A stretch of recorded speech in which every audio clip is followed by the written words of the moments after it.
Meus irmãos e irmãs, uma boa noite. Que a infinita graça do nosso Senhor Jesus venha mais uma vez inundar os nossos corações. Vamos abrir as nossas Bíblias aqui em Apocalipse, capítulo 21, versículo 20. O quinto fundamento de sardônio, o sexto de sárdio, o sétimo de crisólito, o oitavo de berilo. Vamos ler somente até aqui. Pai, no nome do teu precioso Filho Jesus, queremos apresentar esta reunião diante de ti, pedindo que a tua graça se derrame de maneira extraordinária nesta reunião. Revela a tua mente, revela o teu coração, abra-nos a tua palavra, traz-nos a inspiração do teu Espírito, tanto, Senhor, na palavra ministrada, como na palavra recebida, para que o Senhor venha trabalhar aquilo que o Senhor almeja trabalhar de maneira distinta em cada um de nós. Nós te rogamos nessa noite, tu que conhece os nossos corações, conhece nossa mente, as nossas necessidades, só tu és capaz, ó Deus, de falar a cada um de nós, segundo as nossas carências. Traz restauração, traz cura, traz libertação, que a tua palavra, como uma espada inflamada pela tua justiça, pela tua misericórdia, pela tua graça, pelo teu amor, penetre nos nossos corações nesta noite. Nós te rogamos, nós te clamamos, em nome de Jesus. Amém. Meus amados, permita-me adicionar mais um texto que forma o quadro deste assunto aqui no Evangelho de Marcos, capítulo 3. Estes textos, a combinação deles, formam para nós aquilo que podemos chamar o texto áureo.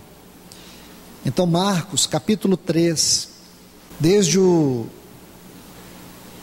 versículo 14, aqui do Evangelho de Marcos, quando ele vai narrando sobre a lista dos apóstolos de Cristo, aí depois no versículo 16, começa com Simão. Se você for lendo aí, você precisa relacionar cada um dos apóstolos com aquelas pedras. Quando você faz essa relação, você vem aqui para o versículo 18. Aí você tem André, Filipe, Bartolomeu, Mateus, que é a pedra de crisólito, e agora tem Tomé. Então, adiantando, fica bem claro que Tomé corresponde à pedra berilo. No estudo passado, eu compartilhei algumas características dessa pedra. Eu disse a vocês que o berilo é uma classificação de pedras. Então, nós temos aqui nestas pedras do fundamento da Nova Jerusalém, a esmeralda, que também é um berilo, é um tipo de berilo.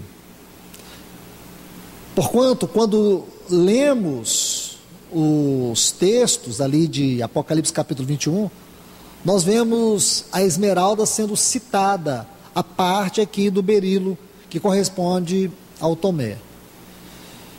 Irmãos, essa é uma dificuldade que alguns podem encontrar no estudo dessas pedras, compreender qual berilo ou qual pedra é esta aqui.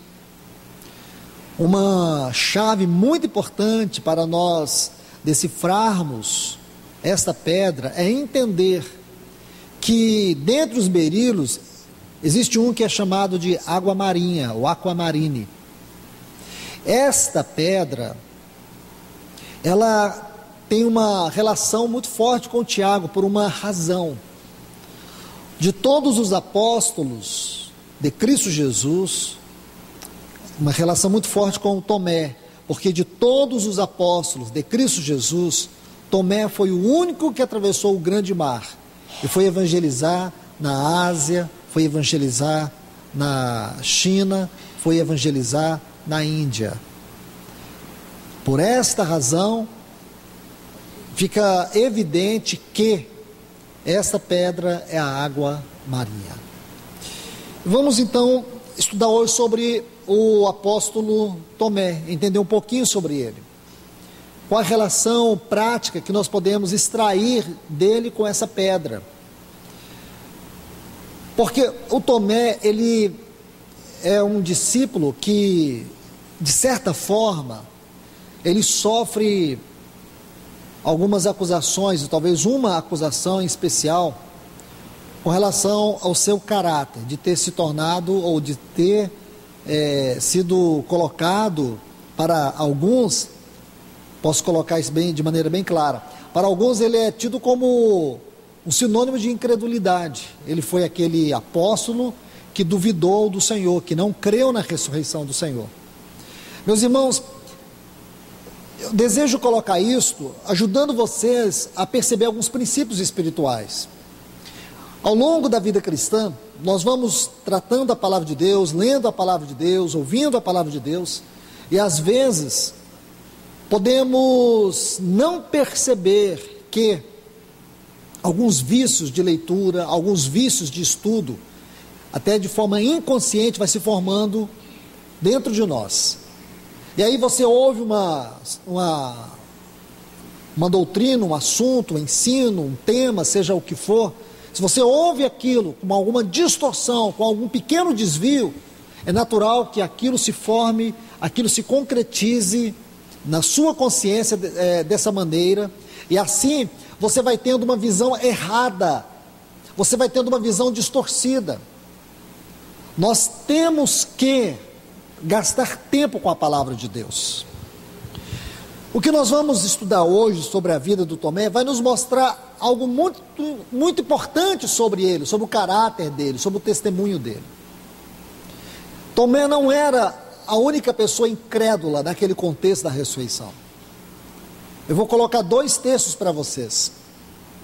E isso vai abrir diante de nós toda aquela realidade que os discípulos viviam. O assunto ressurreição era um assunto novo para ele. Eles não sabiam como lidar com isto. E precisamos olhar com cuidado, e eu chamo sempre a atenção de vocês para isso, e coloco aqui mais um outro princípio. O cuidado que nós precisamos ter ao ler alguns versículos, ao ler algum versículo, porque nas suas palavras nós podemos encontrar a chave da interpretação.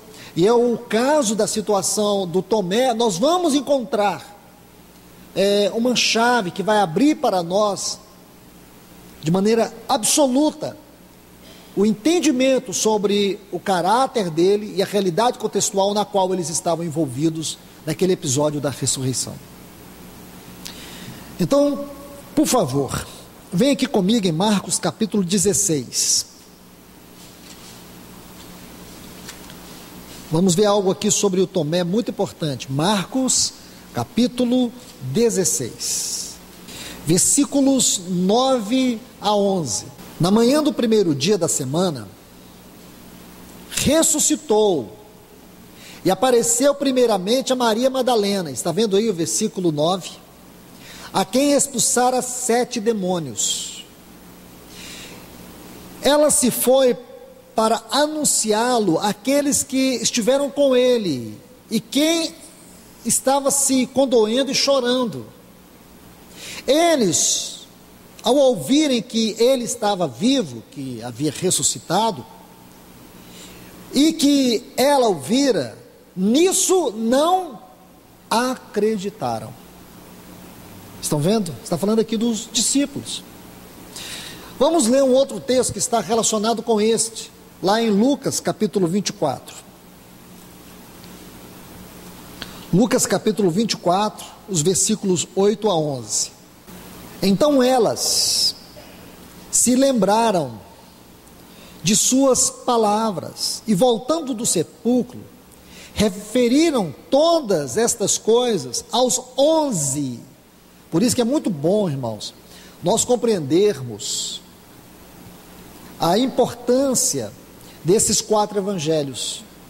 Sempre que você lê um episódio, tente descobrir se nos demais evangelhos tem a mesma ocorrência. Nunca, veja, esse é princípio, irmãos, de leitura e de estudo da palavra de Deus. Nunca tire nenhuma conclusão quando você lê algum episódio nos evangelhos. Se você lê um episódio lá em Mateus e você não entendeu, então não tire conclusões ali se você não entendeu. Bom, se você não entendeu, significa que você não deve tirar nenhuma conclusão. Se você acha que entendeu, então você vai para um outro evangelho, onde tem o mesmo assunto, seja uma parábola, seja um milagre, seja o que for, vá nesse outro evangelho, porque ali você vai encontrar mais luz. É o caso aqui. Veja, aqui nós vamos encontrar os 11. Diz assim: e voltando do sepulcro, referindo-se todas as coisas aos 11. Então aqui inclui também Tomé e a todos os demais. 11 porque Judas não fazia mais parte.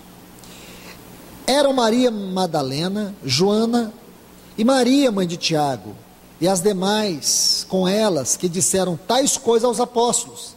Mas as palavras delas lhes pareciam como loucura. Essa palavra loucura fala de delírio. Delírio, e não creram nelas. Eu pergunto para vocês aqui, tendo essas 2 porções da palavra de Deus, Marcos e Lucas. Irmãos, qual era a mensagem destas mulheres? Que Jesus Cristo havia ressuscitado. Essas mulheres chegaram a todos os apóstolos, e elas deram testemunho daquilo que elas viram. E o que nós vemos? Que aqueles 11 não acreditaram. Veja que a maneira como nós tratamos a palavra de Deus nos coloca em risco, porque podemos interpretá-la de forma errada. Mas por quê? Porque muito daquilo que nós sabemos da palavra de Deus tem por base o nosso ouvido e não os nossos olhos. Você talvez nunca já leu isso aqui. Se eu perguntar aqui, quem não leu o Evangelho de Marcos? Creio que todos vocês já leram o Novo Testamento, irmãos. Quem aqui ainda não leu o Evangelho de Lucas? Todos nós, em algum momento, lemos esses textos, mas não guardamos. Você não é capaz de guardar tudo, porque às vezes lemos numa certa devoção, mas a nossa mente fica agitada. Mas quando você tem uma disciplina de leitura da Bíblia, você é capaz de capturar todos esses detalhes, não deixar passar nada. Você começa a associar as coisas. Precisamos orar a Deus para que Ele nos ajude a ler a sua palavra, para que o Espírito Santo nos ajude a ler, porque você vai ver que uma leitura, mesmo que devocional, ela pode se tornar uma leitura profunda. Você vai começar a tocar certas coisas, porque, irmãos, eu creio que para alguns de vocês isso pode ser um fato novo, mas com certeza em algum momento você passou por ele. Agora veja, não somente o Tomé foi incrédulo, todos os 11 foram incrédulos. Inevitavelmente nós temos uma pergunta aqui. Então por que nós temos o assunto de Tomé de forma isolada? Por quê? Esta é uma pergunta muito importante. Se os 11 agiram de forma incrédula diante do milagre da ressurreição, por que o Senhor, Ele trata o episódio de Tomé com uma certa distinção? Nosso Senhor, Ele é o mestre dos mestres, Ele é o mestre por excelência. Este livro, como muitos tentam argumentar, é um livro escrito por homem, graças a Deus, porque se fosse por anjo, dificilmente algum de nós o teríamos. Valeria bilhões. Imagina alguém ostentar o fato de ter um livro que foi escrito por um ser celestial. Mas graças a Deus, assim como o Filho de Deus se fez carne, a palavra dele também teve que se revelar na mente de pessoas humanas. E graças a Deus por isso. mas ela não perde o seu caráter celestial, assim como o seu filho não perdeu o caráter celestial. Ele era 100% homem, mas era 100% Deus. Este livro ele foi 100% escrito por homem, mas ele é 100% inspiração de Deus. Agora, queridos, irmãos e irmãs em Cristo, vamos entender alguns detalhes aqui. Permita-me mostrar algo para vocês. Aqui no Evangelho de João, capítulo 20, a partir do versículo 19. Vamos ler todos esses textos. Ao amanhecer daquele mesmo dia, o primeiro da semana, estando as portas fechadas no lugar onde os discípulos estavam reunidos, por medo dos judeus, veio Jesus e pôs-se no meio deles e disse: paz seja convosco. Tendo dito isso, mostrou-lhes as mãos e o lado, e os discípulos, vendo o Senhor, regozijaram. Então vamos por parte. Agora o Senhor vai se revelar para os discípulos. Primeiro as mulheres vieram, eles não creram. Agora o Senhor veio, e o que o Senhor fez? O Senhor mostrou o buraco dos cravos, mostrou o lado que foi perfurado por aquela lança. Aí eles creram. Veja o quadro. O Tomé não estava. Veja que, irmãos, os detalhes do ministério terreno de Cristo, descrito nesses evangelhos, são as verdades mais profundas que nós temos na Bíblia. Tudo que o Senhor faz, Ele prepara um cenário antes. Você esqueceu que Ele é o mestre dos mestres, Ele é o Logos, Ele é a palavra revelada, Ele é a plenitude de todo o conhecimento e de toda a sabedoria divina. Nele reside corporalmente toda a plenitude de Deus. Você acha que os fatos aqui nos evangelhos foram fatos corriqueiros, aleatórios? Este Senhor da vida, esse que criou todas as coisas e sustenta todas as coisas, somente pela palavra do seu poder, é também aquele que cria situações, porque em todas elas, Ele tinha no seu coração como objetivo falar a mim e a você. Então você não está lendo um livro qualquer, uma história qualquer. Então o Senhor, Ele se revela aos discípulos no momento em que Tomé não estava. Aí agora, os 10 discípulos que estavam ali, viram o lugar dos cravos, viram o seu lado perfurado. Aí o que a Bíblia diz? Diz que eles e os discípulos, vendo o Senhor, regozijaram-se. Então Jesus disse-lhes outra vez: paz, como se dissesse: agora vocês estão em paz comigo. Porque primeiro Ele entrou e disse paz, eles não estavam em paz. Agora novamente Ele diz paz, agora vocês estão em paz. É lógico, irmãos, que essas duas frases têm um significado também teológico muito profundo.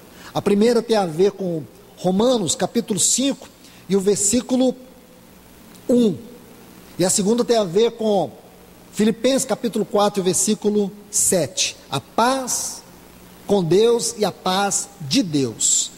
Aí, veja, versículo 22, e tendo dito isso, soprou sobre eles e disse-lhes: recebei o Espírito Santo. Agora, por favor, versículo 24, começa assim: porém. Eu gosto desses poréns que existem na Bíblia. Eu gosto dessas conjunções adversativas, mas, que nós temos na Bíblia. Porque elas não são colocadas de forma aleatória, assim como as histórias aqui. Tudo tem um propósito, tudo tem um porquê. É um livro divinamente inspirado, em todos os mínimos detalhes. Você vai vendo a mão de Deus, você vai vendo não apenas a mão do homem, mas a mão de Deus, escrevendo. Porém, Tomé, um dos 12, porque a palavra Tomé significa gêmeo. Já viu falar Tomé, Dídimo? Dídimo duplo, 2, porque ele era gêmeo da sua irmã Lídia. Então o nome Tomé, sabe qual era o nome dele? Judas. Judas Tomé. Então, o Tomé aqui, o gêmeo da Lídia, aí diz assim: porém Tomé, um dos 12, chamado gêmeo, na sua versão está Dídimo, não é? Não estava com eles quando veio Jesus. Disseram-lhe, pois, os outros discípulos: vimos o Senhor. E ele lhes disse: se eu não vir o sinal dos cravos em sua mão, suas mãos, e meter meu dedo no lugar dos cravos, e meter minha mão em um dos seus lados, não crerei de modo nenhum. É aqui que está o problema do Tomé.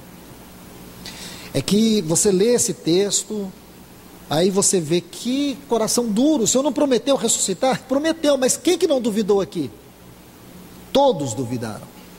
Ele foi aquele que não tinha visto o Senhor ainda.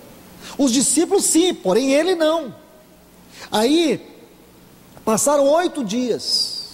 Depois desse fato, veja o versículo 26. 8 dias depois, estavam outra vez seus discípulos dentro, e com eles Tomé. Veja que o Espírito Santo quer chamar a atenção para o Tomé. Ele não está discriminando o Tomé. Na verdade, o Senhor criou tudo isso aqui para não apenas falar do Tomé, mas para falar a nós. Ele diz: chegou Jesus, estando as portas fechadas, pôs-se no meio e disse-lhes: paz seja convosco. Logo disse a Tomé, essa frase é muito bonita, logo disse a Tomé. Sabe qual é a intenção do Senhor aqui? Era justamente essa: se encontrar com o Tomé. Se encontrar com Tomé. Logo disse a Tomé: põe aqui teu dedo e vê minhas mãos, e chega a tua mão e mete-a no meu lado, e não seja incrédulo. Esta palavra que pesa muito, para muitos, não para mim, e eu creio que não mais para você, mas crente. Respondeu Tomé e disse: Senhor meu Deus, Senhor meu e Deus meu. Essa frase a gente quase não importa com ela, mas é a declaração mais profunda que os discípulos haviam feito em relação ao Senhor. É lógico que nós temos a confissão de Pedro, não confunda uma coisa com a outra. A confissão de Pedro em Mateus capítulo 16, dizendo que Jesus é o Cristo. Não estou fazendo nenhuma comparação. Mas agora, Tomé, ele vai dizer que Jesus é Deus com Deus. Deus, meu Deus. Nunca os discípulos haviam se posicionado assim diante do Senhor. Naquele dia Tomé se posicionou de maneira extraordinária. Ele declarou: tu és o meu Deus. Não apenas o Senhor, o meu Deus. Irmãos, Tomé, como nós já vimos aqui, versículo 27, ele não viu o Senhor, mas eu quero que você observe, o Senhor viu a Tomé. Logo disse a Tomé: põe o teu dedo aqui, vê minhas mãos, chega a tua mão, mete-a no meu lado, não seja incrédulo. Irmãos, Tomé não tinha visto o Senhor, mas o Senhor tinha visto Tomé. Isso é que é muito importante. Então nós não podemos aqui censurar Tomé de forma alguma. Deixe-me mostrar algo para vocês, que é impressionante. Isso só pode ser visto do ponto de vista da análise. Isso só pode ser visto se nós fizermos de maneira cuidadosa uma análise de termos. Veja, vou voltar aqui uma parte onde o Tomé, os discípulos disseram: vimos o Senhor. Aí ele disse: se eu não vir, por favor. Aqui no versículo 24, aí depois o 25, está assim: disseram-lhe, pois, os outros discípulos: vimos. Queria que vocês observassem essa palavra, por favor, se possível, sublinhe essa palavra: vimos o Senhor. E ele lhes disse: se eu não vir o sinal, gostaria que vocês sublinhassem essa outra, vir. Está vendo aqui? Se eu não vir. Essas duas palavras no texto original são importantes para nós entendermos as coisas. Quando os discípulos dizem assim: vimos o Senhor, eles usam aqui uma palavra, o termo no original que eles usam é horal, com H, horal. Sabe o que significa isso aqui? É uma visão geral das coisas. Sabe o que eles estavam dizendo? Nós vimos o Senhor. É como eu estou vendo vocês, mas eu não estou tocando em vocês, eu estou vendo de maneira muito geral. É como você sair aí fora e passar um carro e você olhar, você vê o carro. Então eles disseram: vimos o Senhor. Aqui, esta palavra, ela tem um lugar muito importante, irmãos. E João colocou isso com cuidado, porque o Espírito estava sobre ele quando ele escreveu isso. Essa palavra é muito importante, porque essa palavra, ela dá proeminência ao elemento natural. Então, quando eles disseram para Tomé, vimos o Senhor, eles estavam dando, ele usou essa palavra, vimos aqui, que é uma palavra que dá proeminência ao elemento natural. Uma palavra que não traz muito impacto. Mas se eles dissessem assim para Tomé, nós vimos o Senhor de maneira muito especial, chegamos a tocar nele. Aí a resposta do Tomé, olha o que ele diz, se eu não vir, essa palavra vir aqui, talvez a sua Bíblia está assim, ver, mas não faz diferença. No texto original é oída, O-I-D-A, oída. Se eu não vir, aqui é uma percepção clara, que dá proeminência a uma profundidade de conhecimento. É como se ele dissesse, eu não quero ver dessa forma, eu quero ver e quero tocar. Duas palavrinhas que mudam toda a história. Está aqui no texto original, assim está no texto original. Os discípulos disseram, vimos o Senhor. Mas se alguém perguntasse qual era a cor das vestes dele, ninguém sabia. Mas se alguém tivesse tocado, eu peguei nas vestes dele, eu senti sua mão. Sabe o que o Tomé disse? Eu não quero ver assim, eu quero tocar. Eu quero ver o Senhor de maneira mais profunda. Esta é a palavra que ele usa aqui para descrever o que Tomé disse. Oída. Isso é muito importante, irmãos. Mas o Senhor diz agora, vem Tomé, toca. Os discípulos não tiveram aquele privilégio. Tomé foi o único dos discípulos que teve o privilégio de tocar nas feridas do Senhor. Irmãos, essa forma de leitura muda toda a história e a nossa mente, a nossa concepção. E aí você ouve muitas vezes o Tomé sofrendo bullying no meio dos irmãos. Às vezes alguém diz assim, esse é um crente Tomé.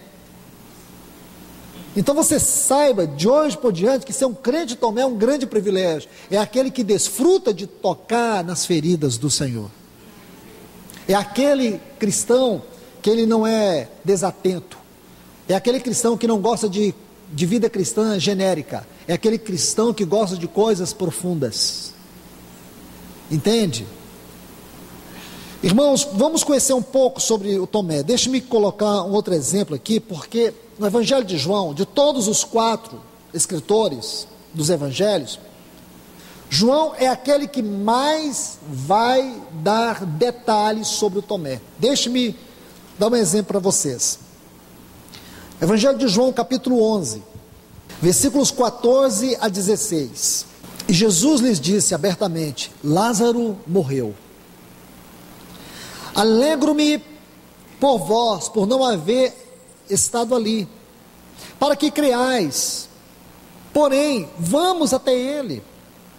Então disse Tomé, chamado Dídimo, a seus discípulos, vamos também nós, para que morramos com ele. O que você entendeu aqui? Seja honesto. O que você entendeu aqui? Dá uma passada rapidamente aí. Que Tomé disse para os discípulos, vamos lá também morrer com o Lázaro. Não é verdade? Ó, irmãos, é o que está escrito aqui. Eu vou ler novamente para vocês. E Jesus disse-lhes claramente, Lázaro morreu. Alegro-me por vós, por não haver estado ali, para que creais. Porém, vamos até ele. Então disse Tomé, chamado Dídimo, a seus discípulos, vamos também nós, para que morramos com ele. Então fica claro no texto que Tomé está chamando todos os discípulos para ir até Lázaro, morrer com Lázaro. Nada a ver, irmãos. Vamos colocar mais princípios de leitura da palavra de Deus aqui. Todas as vezes que você estiver lendo qualquer passagem na Bíblia, e você se encontra com um fato extraordinário como esse, que dá ideia de um pensamento, de um ensino, de uma doutrina, que você acha um pouco estranho, é importante você analisar todo o contexto. Porque você pode, como muitos fazem, tirar conclusões precipitadas da palavra de Deus. Como no caso daquele episódio com Saul e aquela feiticeira de Endor. Então, quem lê aquilo de maneira superficial vai acreditar que realmente Samuel apareceu para Saul porque uma feiticeira invocou. Pensa, irmãos.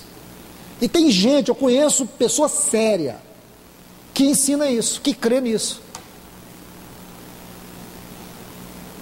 Esse é o perigo, irmãos, de pegar o texto fora de contexto e virar isso aí. Quantas passagens na palavra de Deus nós temos que pode, se não for lida de maneira correta, sugerir algumas situações absurdas. Deixe-me colocar princípios aqui. Primeiro, princípio do contexto. Sempre, irmãos, gaste tempo. Se você não conseguir nos 10 versículos anteriores, leia o capítulo todo, leia o capítulo anterior, porque todas as verdades na Bíblia estão fundamentadas sobre princípios, e um desses princípios é o princípio do contexto. E aqui, se você for para o capítulo 10, lembra ali no capítulo 10, vou dar um texto que todos vocês conhecem de cor. João 10:30, o que o Senhor Jesus disse? Eu e o Pai somos um. E o que aconteceu quando ele disse isto? Aqueles fariseus queriam matá-lo. Volte comigo aqui, por favor. João 10:30. Então os judeus pregaram, veja o 31. Então os judeus, logo ele diz, eu e o Pai somos um. Versículo 31. Então os judeus pegaram outra vez em pedras para apedrejá-lo. Então a partir daqui começa uma hostilidade sobre a vida do Senhor, contra a vida do Senhor. Esse é um ambiente hostil. Os discípulos estavam vendo aquilo, toda aquela hostilidade. Se você continuar lendo, você vai ver isto. O nosso Senhor sofrendo hostilidade, ele estava sofrendo ameaças. E agora que o Senhor Jesus chama os discípulos para poder ir até Betânia, então eles sabiam do risco que o Senhor estava correndo, por isso que Tomé disse, vamos para lá morrer com o Senhor. Ele queria morrer com o Senhor Jesus, não com Lázaro. Você entendeu? Se você for lendo aqui, você vai ver como o contexto vai se formar. O Senhor toma agora a decisão de ir para Betânia. Ir para Betânia, Betânia está muito próxima, bem encostada a Jerusalém.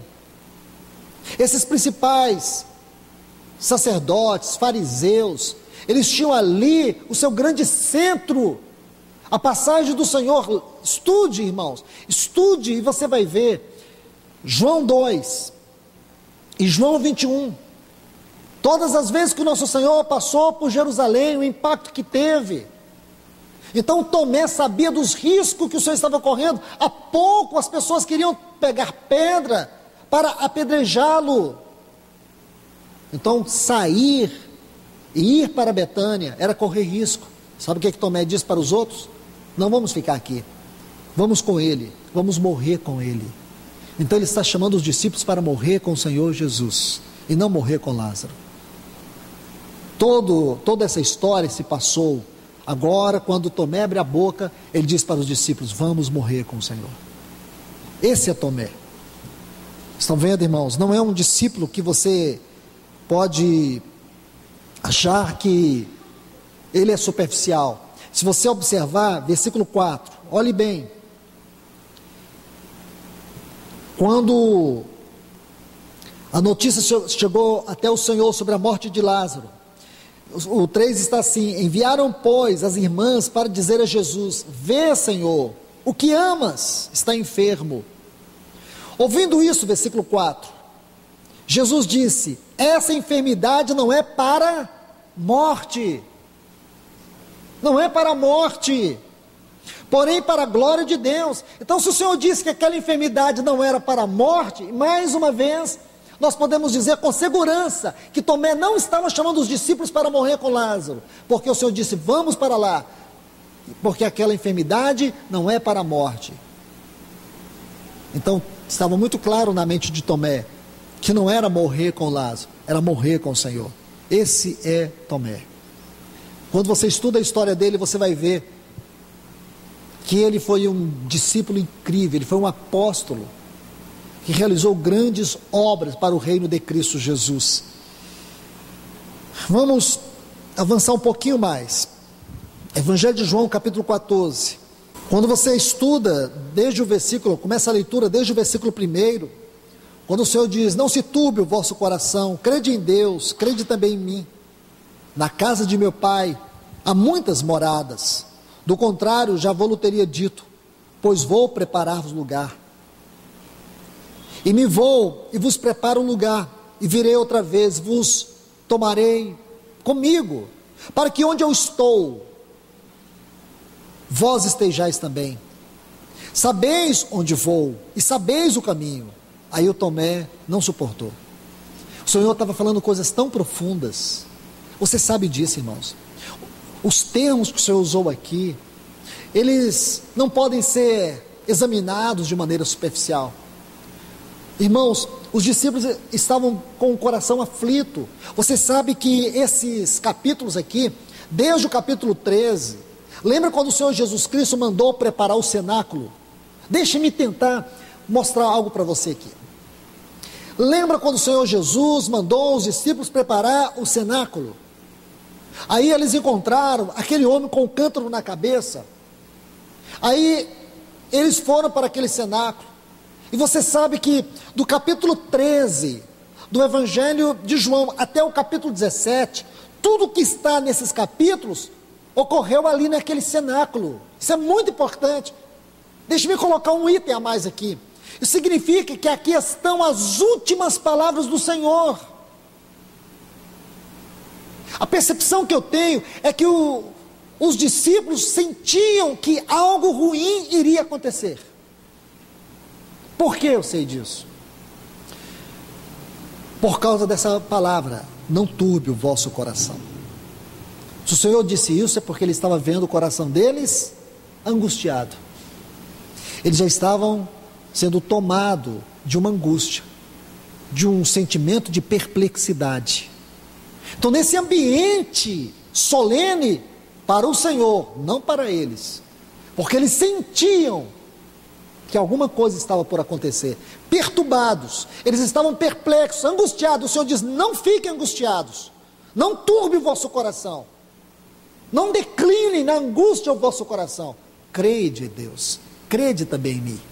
Ele vai dizer: na casa de meu pai há muitas moradas.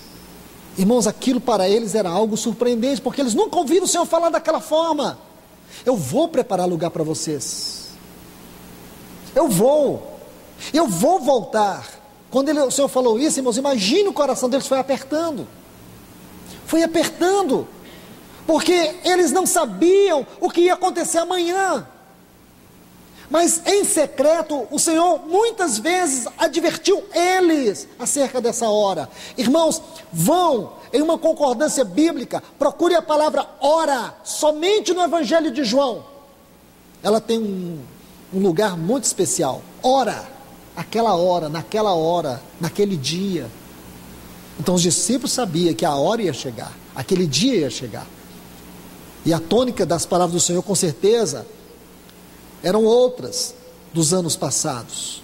Agora ele começa a falar coisas profundas. Ele diz assim: para que voltarei e vos levarei para estarem comigo, porque aonde eu estou, vós também estarão. Aí ele diz assim: sabeis onde vou, sabeis o caminho. Aí o Tomé disse: Senhor, não sabemos onde vais, como pois poderemos saber o caminho? Ainda bem que Tomé, irmãos, ele falou isso para o Senhor, porque quando ele falou isso para o Senhor, ele deu a oportunidade do Senhor colocar um dos ensinos mais profundos da Bíblia: eu sou o caminho, eu sou a verdade e eu sou a vida. Foi por causa desse homem que nós temos esse texto aqui. Ele era singular, irmãos.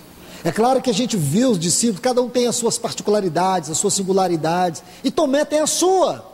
E aqui está ele mais uma vez. Os discípulos estão ali, extasiados, diante das palavras do Senhor. E Tomé diz: Senhor, nós não sabemos para onde vais, nós não sabemos nem o caminho. Aí Jesus disse: eu sou o caminho, eu sou a verdade, eu sou a vida.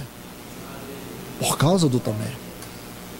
Quando você vê todas essas passagens da vida dele, então você vê, ele era alguém muito especial. Por isso que ele é prefigurado por essa pedra, o berilo, uma pedra que talhada. Lembra como ela é formada? Nós vimos os átomos que compõem essa pedra. Todos os átomos que compõem essa pedra, com exceção de um, tem o número 6, ou é múltiplo de 6, ou de 3, seria melhor assim, números múltiplos de 3, é 6, 18, 6 e 2, e o número 2 fala de testemunho. Os átomos aqui vão nos mostrar algo muito especial, porque, irmãos, aqui nós temos que entender que esta pedra vai falar da união de Deus com o homem. Nós vimos isso no estudo passado, vocês devem se recordar disso. Nós vimos esses detalhes dos átomos, nós vimos como essa pedra se forma. Ela se forma ali naquelas rochas de granito e pegmatito. É pressionado por essas rochas de granito vai pressionando, e uma nas outras, e aí é que o berilo vai se formando.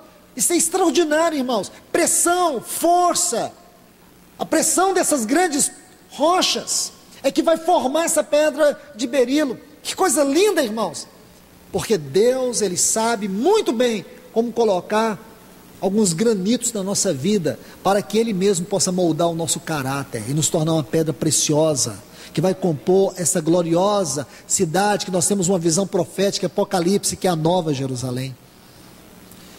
Glórias a Deus por isso, irmãos, porque nós temos aqui essa pedra, nós temos a história desse apóstolo, que vai mostrar para nós o seu caráter, o seu valor, a sua vida, o seu testemunho.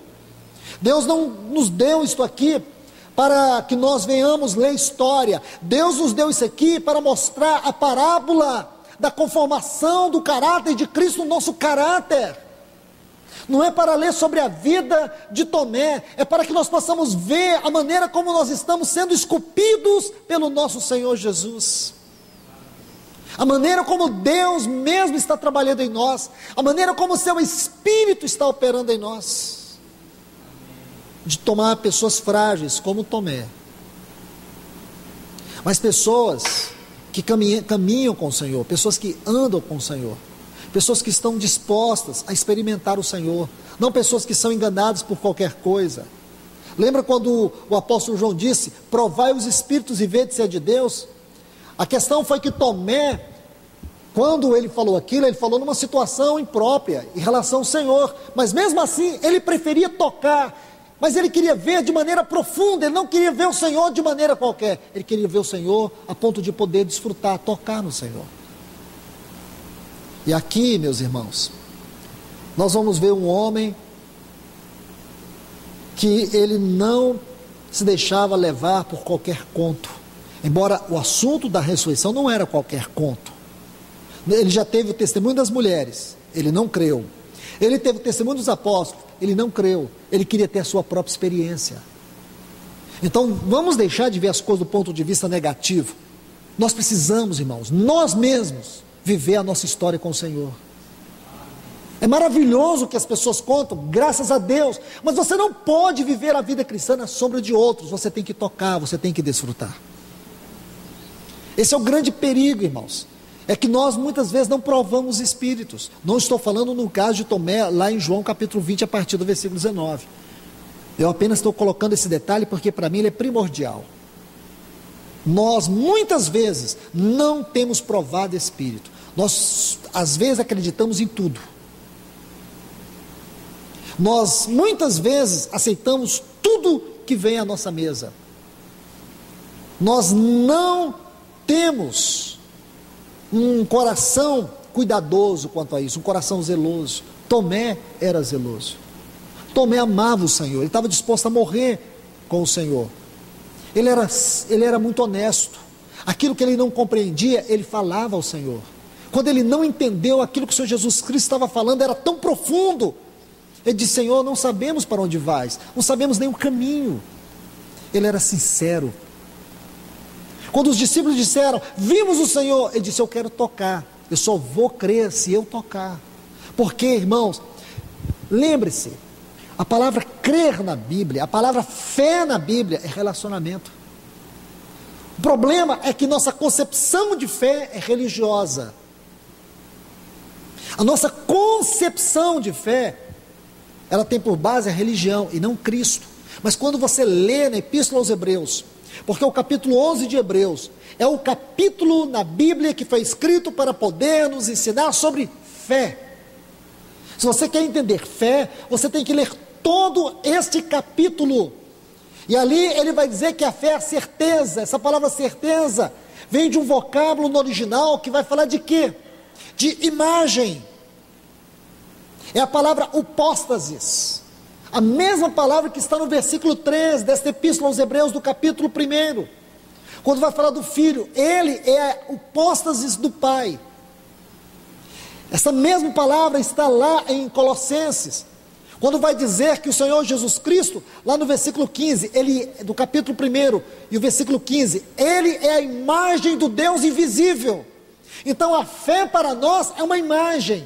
A fé para nós não é um vazio, não é um vácuo, não é um buraco negro. A fé para nós é uma pessoa. Fé é relacionamento com Deus. Quando a Bíblia fala que Noé era um homem de fé, porque Noé andou com Deus. Enoque era um homem de fé, porque Enoque andou com Deus. Abraão era um homem de fé, porque Abraão andou com Deus. Fé é relacionamento com Deus. Então Tomé, ele buscava tocar no Senhor. Ele colocou a prova no lugar errado. Mas nós precisamos ver a coisa de maneira mais profunda. Quando ele diz assim, eu quero tocar. E o Senhor foi lá e satisfez o desejo dele, então toca. Se era isso que Tomé queria do Senhor, foi isso que o Senhor deu a Tomé. O Senhor não deu ali uma grande aula de incredulidade, o Senhor deu para ele uma grande aula de desfrute. É isso que nós temos que ver. O Senhor não reprovou Tomé, o Senhor se revelou a Tomé. Os 11 estavam ali, irmãos, escute. A primeira vez o Senhor se revelou aos 11, o Tomé não estava. Então a segunda vez o Senhor só foi ali por causa do Tomé, porque Tomé tinha um lugar muito especial nesse ministério ao Senhor. Deixe-me colocar agora, irmãos, a última parte aqui da história de Tomé, para que vocês conheçam e, se o Senhor permitir, na semana que vem nós vamos avançar para mais uma pedra. Tomé, ele teve o seu ministério muito próximo de Pedro e também de Bartolomeu. Os primeiros anos do ministério de Tomé, ele viajou tanto com Tadeu, como também com Bartolomeu. Aí eles foram para a Babilônia, gastaram um tempo na Babilônia, pregando o Evangelho. Depois Pedro foi para a Babilônia, permaneceu ali, dali ele escreveu a sua epístola. E o Tomé, ele prosseguiu, ele avançou e foi até o Irã, na Pérsia. Você sabe que a Pérsia é o Irã. Então, veja, ele saiu de Jerusalém, foi para a Babilônia. Depois da Babilônia, ele foi para a Pérsia. Sempre é importante você saber, a Pérsia, do tempo de Esté, do tempo de Cristo, dos tempos antigos, é o Irã hoje. Então, Tomé foi pregar o Evangelho lá no Irã. Lá no Irã. Depois de ter pregado o Evangelho no Irã, ele também partiu, foi para a Ásia Central, e dali ele foi para a Índia. Agora, é importante, irmãos, você saber que não só na Índia, ele avançou e foi pregar o Evangelho na África, ele foi pregar o Evangelho na Armênia. Veja quantos países ele foi pregando o Evangelho, irmãos. Quantos países? Países distantes. Ele gastava anos fazendo viagens para chegar nesses países. E ele foi evangelizando até permanecer definitivamente na Índia. E tendo evangelizado a Índia, ele já havia passado pela Somália. todos os lugares. Ele edificou 7 igrejas na Índia. E cada lugar que ele pregava o evangelho, Tomé tinha uma particularidade. Cada lugar que ele pregava o evangelho, ele erigia uma cruz. Cada lugar que ele passava e pregava o evangelho, ele erigia uma cruz. Foi lá na Índia, ele morava numa caverna. Segundo alguns, até hoje existe lá na Índia a casa de Tomé, naquela antiga caverna onde ele viveu. Foi ali que um sacerdote, ou alguns sacerdotes, o perseguiram e o mataram. Mas este foi um homem que viveu uma vida de fé. Este foi um apóstolo que estava disposto a morrer pelo Senhor. Esse foi um apóstolo muito importante que compõe a linda história do ministério de Cristo aqui na terra. E ele nos fala justamente disto, de uma vida comprometida em morrer pelo Senhor. Irmãos, que este seja também o nosso desejo. Não é só morrer, porque muitos aqui talvez estejam dispostos a morrer pelo Senhor. Mas será que nós estamos dispostos a morrer pelo Senhor porque nós não gostamos da nossa vida? Porque toda pessoa que está disposta a morrer pelo Senhor é porque realmente ela está disposta primeiramente a viver pelo Senhor. Somente aqueles que estão dispostos a viver pelo Senhor são capazes de morrer pelo Senhor. Porque morrer pode ser uma fuga para muitos. E o nosso primeiro chamado é viver para o Senhor. Será que nós estamos dispostos a viver para o Senhor? Por que que Tomé, ele disse, vamos morrer com o Senhor? Porque ele estava disposto a andar com o Senhor. Esse é o nosso chamado em primeiro lugar, irmãos. Antes de alguém pensar em mártir, você tem que saber que a primeira característica do mártir não é morrer para o Senhor, é viver para o Senhor. E é isso que nós somos chamados nesse tempo, viver para o Senhor. Olhar e ver que a vida cristã, em primeiro lugar, é uma entrega total, é uma entrega absoluta, é uma vida de consagração. E neste ponto, irmãos, é onde nós encontramos as grandes falhas do caráter espiritual da nossa fé.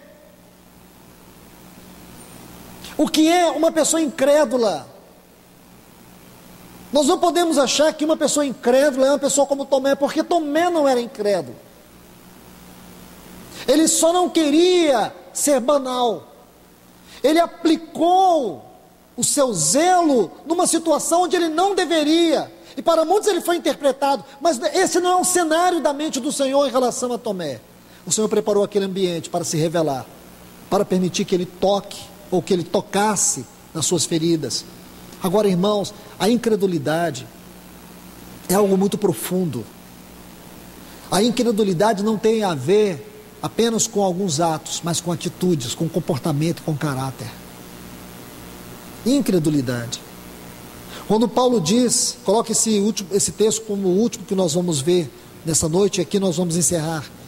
Quando Paulo diz aqui em 2 Coríntios capítulo 4, que o Deus deste século cegou o entendimento dos incrédulos, para que não lhes resplandeça o evangelho da glória de Deus. Está vendo aqui 2 Coríntios, capítulo 4, versículo 4. Quando ele diz que o Deus deste século cegou o entendimento dos incrédulos, para que não lhes resplandeça o evangelho da glória de Cristo, o qual é a imagem de Deus. Essa palavra incrédulo aqui, ela não pode ser aplicada única e exclusivamente a pessoas ímpias, porque ela tem uma carga muito grande por causa do seu contexto. Porque Paulo está falando aqui, desde o capítulo 3, sobre o ministério do Espírito. E você sabe que a linguagem de Paulo aqui, ela tem duas vertentes, ela tem dois caminhos, que nós podemos chamar de caminhos paradoxais. Ele está mostrando aqueles que tinham como que um véu nos seus olhos, por isso que eles não podiam ver a glória da revelação de Deus em Cristo. Paulo está falando sobre isso. Ele termina o capítulo 3 falando sobre isso. E quando ele inicia o capítulo 4, ele diz por isso. Está vendo aqui? Por isso. Essa preposição aqui, ela denota um ato. Porque está intimamente ligado ao que ele vinha falando. Por isso. Está vendo? Temos este ministério. Que ministério? Se você vê aqui no capítulo 3, ele está falando do ministério do Espírito. E é através deste ministério que nós estamos sendo transformados de glória em glória. Estou colocando esses pontos, mesmo que superficialmente, mesmo que panoramicamente, para que você possa entender a seriedade dessa palavra incrédulos aqui. Porque incrédulos pode também ser uma pessoa que em algum momento da sua vida teve os seus olhos abertos para a revelação do Evangelho. Lembra quando o Senhor Jesus vai falar da parábola do semeador? E ele vai falar daquela semente que caiu sobre espinhos, e ele vai falar que isso tem a ver com os cuidados deste mundo, que sufoca a palavra. É assim que o inimigo faz, é assim que ele vai secando o entendimento, ele vai sufocando a palavra. Então isso é muito sério, irmãos. Nós não podemos permitir que o inimigo venha sufocar a palavra de Deus em nosso coração. Nós temos que permitir que o ministério do Espírito seja amplo, seja pleno na nossa vida, que ele possa abrir os nossos olhos, e que cada dia nós possamos ter uma visão mais profunda, mais larga, mais ampla de Cristo Jesus, da sua obra e do seu propósito.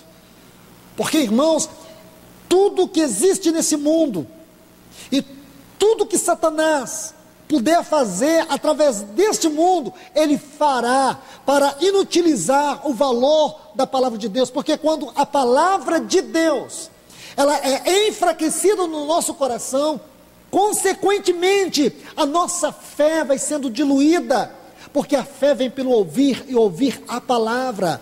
Nós necessitamos da fé, nós necessitamos da palavra, para que a nossa fé possa ser alimentada. Pode ser que a sua fé seja pequena como um grão de mostarda, mas ela é o suficiente para remover montanhas. E a fé pode ser aumentada. Os discípulos pediram ao Senhor: Senhor, aumenta a nossa fé. A fé pode ser aumentada. Então, irmãos, que o Senhor não permita que nós tenhamos uma fé diluída, que o Senhor não permita que sejamos incrédulos, mas que o ministério do Espírito nos alcance de tal forma, que cada dia, pela palavra dele, a nossa fé possa ser aumentada, e mais nós possamos crescer na experiência com o Senhor, de andar com o Senhor, de viver uma vida de fé. O que é uma vida de fé? Vida de fé é andar com Deus. Amém? Lembra quando o escritor aos Hebreus diz: o justo viverá pela fé. E se ele duvidar, se ele voltar atrás, ele não pode voltar atrás. Nossa vida é uma vida de fé, nós não podemos duvidar. Amém? Que Deus nos abençoe mais uma vez. Pai, nós te agradecemos por essa noite, te agradecemos por esse tempo, te agradecemos por cada vida que o Senhor moveu a este lugar. Que teu Espírito Santo venha nos exortar, venha nos consolar, venha nos edificar com a tua palavra. Pedimos ao Senhor que nesta noite, esta palavra que o Senhor derramou nos nossos corações, ela venha ser vida, ela venha ser instrumento de transformação, ela venha ser o elemento do teu trabalho em nós. Nós te clamamos, Senhor, trabalha em nós, trabalha mais uma vez, trabalha nesta igreja que o Senhor tem reunido neste lugar, trabalha neste povo que está aqui, com as suas lutas, com as suas carências, com as suas dificuldades. Senhor, muitos dos que estão aqui têm enfrentado grandes dificuldades em suas vidas, que esta palavra seja o alimento do Senhor para eles hoje, seja a mesa que o Senhor preparou para eles hoje. Então alimenta, Senhor, que eles possam se identificar com essa palavra, que eles possam sentir essa palavra fortalecendo o espírito deles, renovando a mente deles, para que eles possam se apresentar a Ti de maneira inculpável naquele grande dia. Nós confiamos no ministério do Teu Espírito. Livra-nos da incredulidade, Senhor. Dá-nos um coração fiel, dá-nos um coração de alguém que deseja viver e morrer pelo Senhor. Nós oramos nesta noite, em nome de Jesus. Amém.